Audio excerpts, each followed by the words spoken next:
Hello everyone, welcome back. We'll be continuing with our discussion about the string functions from the point where we left off in our previous video. This is Vartika and moving on with the next function is replace function. This function replaces the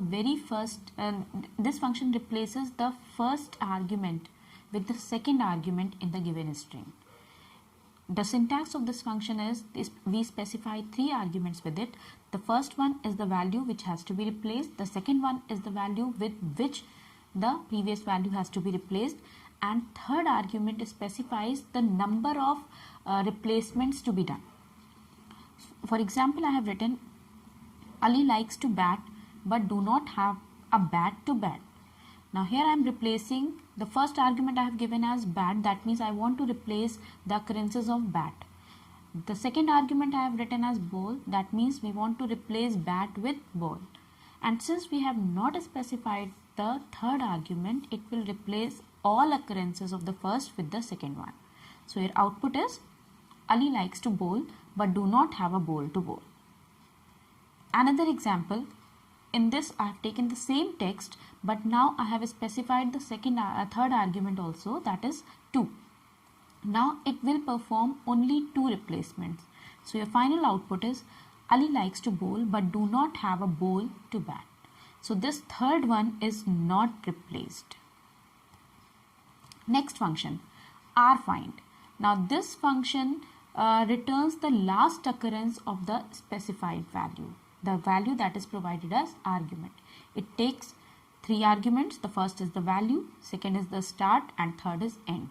Start and end are optional, and these are used to specify the boundaries of the string within which the value has to be searched. Now if the value is not found, it returns -1. For example, I have written hello, welcome to my world, and I am finding out E. The last occurrence of E is in the string is this one, so it will return 13. Next, in this example the same text is there, but I have specified the start and end indexes. So now within 5 to 10 range, this is the one, this is the 5 to 10 range, and within this only this E is coming, so its index is 8. Next function, rIndex. rIndex is same as rfind. There are no changes in it, so I'm not discussing it in detail because it works exactly the same way as rfind. rjust. We have in the previous video we have studied about the ljust function, and at the same time we have also studied the center function. Ljust was used to left align the string, and center was used to centralize the string within the specified limit.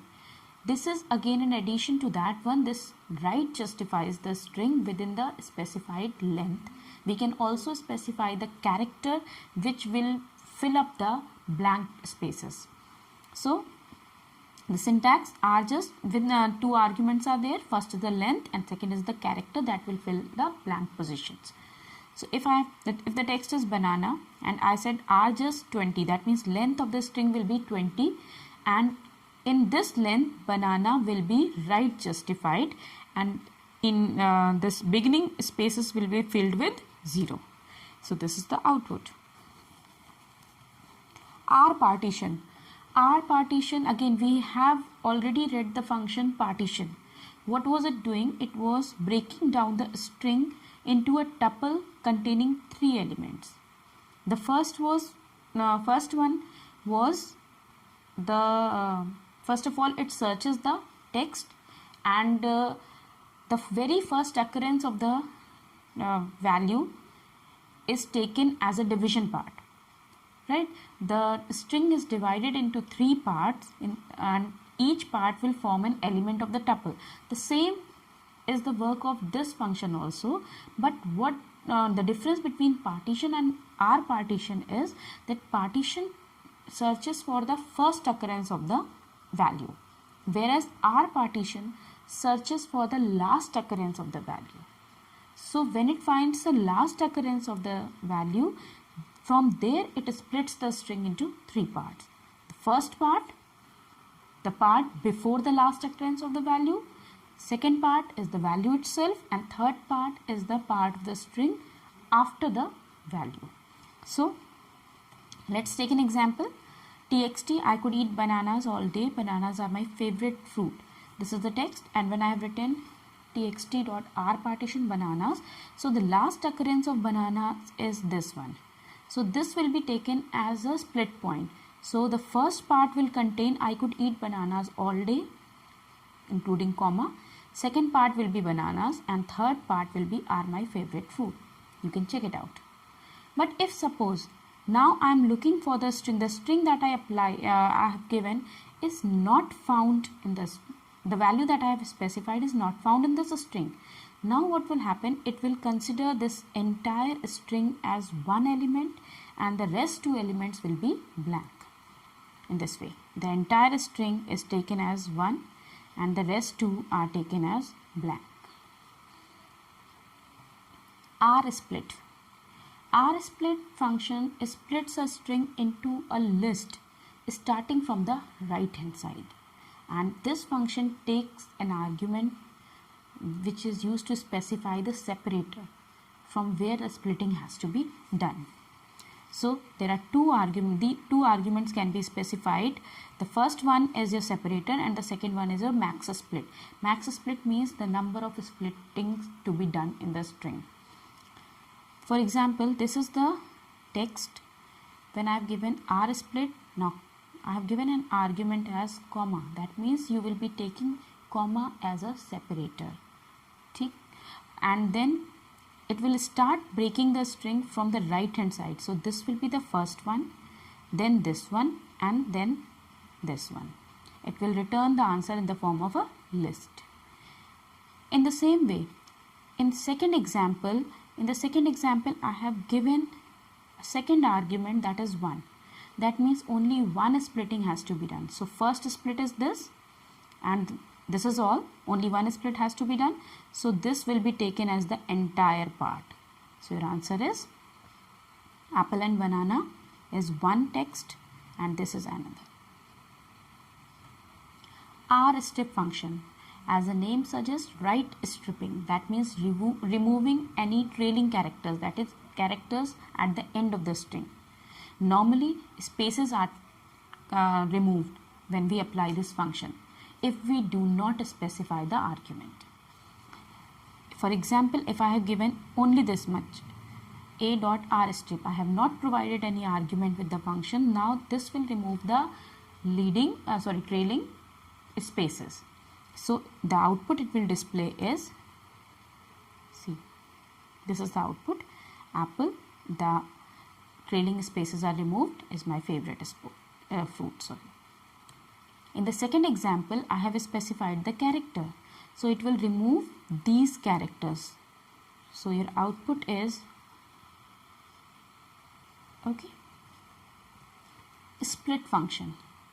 Now this function is similar to R-split that we have just now studied, but this time it will start splitting from the left hand side. It will work the same way.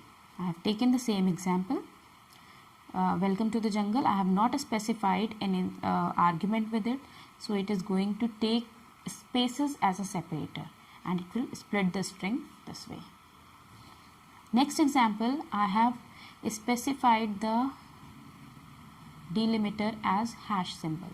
So it will split the string using delimiter starting from the left hand side. In the next case, I have taken the same delimiter, but I have specified the number of split ends should be 1. So the first split will be apple, and then this will be completely taken as one part. This is how it works. Next one, split lines. This function splits a string into a list, and the splitting is done at line breaks. That means /n escape sequence, and we specify one argument with this function that says keep line breaks. If this the value of this argument is true, then the line break, that means /n, is also taken as a part of the string. Otherwise this is simply ignored. Let's understand it with the help of example. So this is your string, this is your /n new line character, and when I specify split lines, it splits the line, splits the string from here and does not include /n. So this is how it works. But next time when I specify the argument as true, so now it will keep this /n as a part of the first element. This is how it works. See, /n is included in the part. Starts with, it's same as ends with.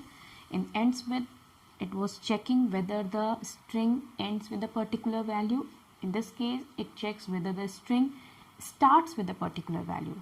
It also takes 3 arguments: value, start and end. Start and end again are optional elements. So let's understand it with the help of example. Starts with hello. So hello, since it is present in the starting, it will display true. In the same way, I want to say whether it starts with WEL and the starting limit is 7 and ending is 20. 7 means 0, 1, 2, 3, 4, 5, 6, 7.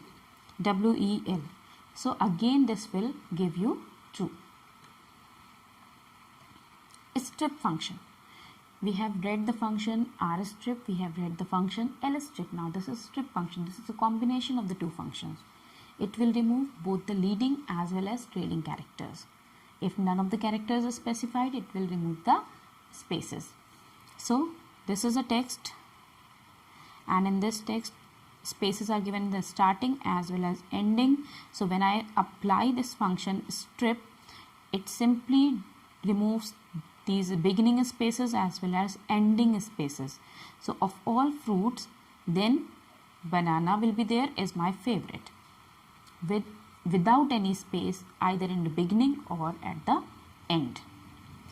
In the same way, now I am providing the character which are to be removed from the beginning or end of the string. So in the beginning, comma will be removed, R will be removed, T and G and dot, because all these things are given here in the value part. In the end also R is given and dot is given, so these will be removed. So your answer again will be only banana. Swap case. This function simply converts the alphabets to the opposite case. If they are given in capital letter, they are converted into small letters. If they are given in small letter, they are converted into capital letters. So this is an example. This is my text, and when I say swap case, the result is this one. Next one, title. This function converts the first character of every word of the string in uppercase. We have read the title case in Microsoft Word. So this function is working, it's simply converting your string into the title case.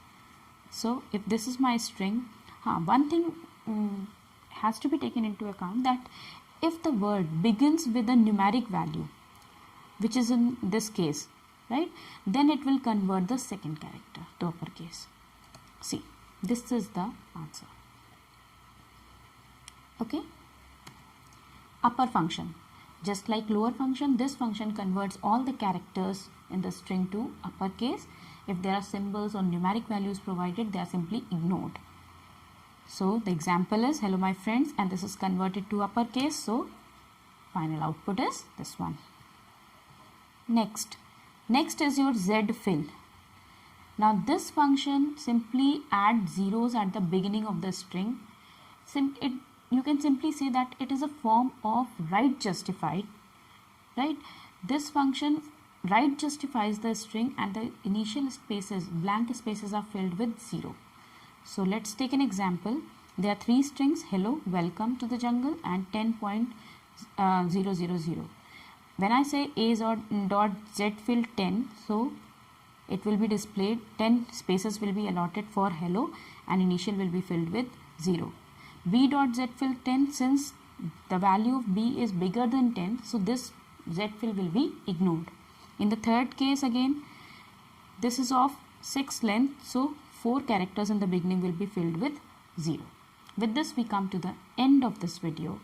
So I hope that you must be very clear about the functions of the string in this video, and we will be covering up many more things in the coming up videos.